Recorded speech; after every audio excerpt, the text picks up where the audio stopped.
您好，我是妞妞。今天的麻辣香锅，咱做一个鸡翅版的。这花刀切好了以后，咱先去除鸡肉上的腥味儿，擦一点姜蓉在上边。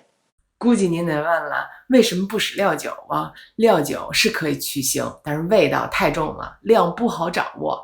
姜就不同了，又能去腥，又能提鲜，而且量多量少也没关系，是一个好帮手。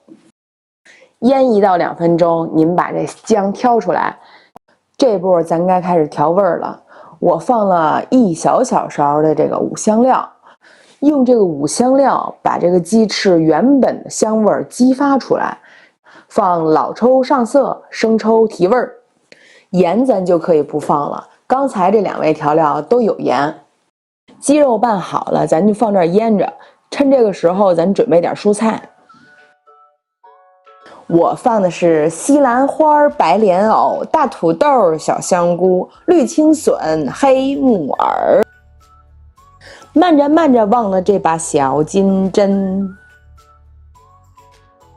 藕切成斜片，土豆改成花刀，好夹又好看。青笋切长条。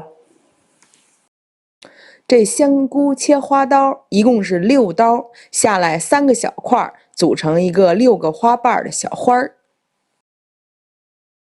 蔬菜改完刀，鸡翅也腌得了，咱把这鸡翅还有汤汁一起放到锅里，小火慢煸，把这汤汁煸出香味来。来点温开水，让它炖着，咱们开始忙别的。这辣椒最好选香辣品种的。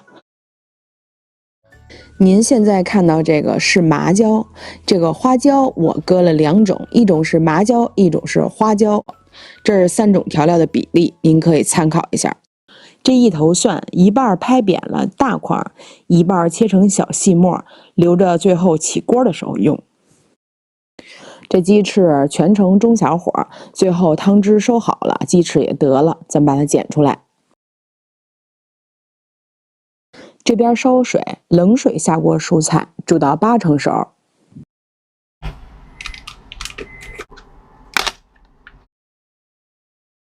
准备最后1味料，麻辣菜的基础味道，豆瓣酱。崴2大勺豆瓣酱。起锅倒油，这个油比平时炒菜要稍微多一点。全程小火，豆瓣酱下去以后煸出香味儿。和红油，豆瓣酱炒好了，下花椒、辣椒，全程小火，直到这个红油变得又红又亮。放一点生抽，调一下颜色和味道。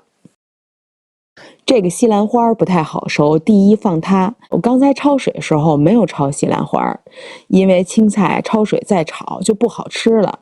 炒完西兰花，放金针菇，再放其他焯好的菜。加鸡翅、青笋，来一把木耳，接着继续翻炒。鸡翅是煮熟的，青笋和木耳是都可以生吃的，要最后放。我又切了点青红椒，加上之前的蒜末一起放下去，既提香又提色，这个菜就算完成了。看着这个颜色这么漂亮，味道这么诱人，如果不是减肥，我肯定吃2碗米饭。您好，我是妞妞，请您关注我的2个频道。我在研究美食的同时，也是在致力于减肥的，而且效果还不错。如果您对我的生活分享以及我减肥经验的探讨有兴趣的话，请您在搜索栏搜索“妞妞爱漂亮”。谢谢您的关注。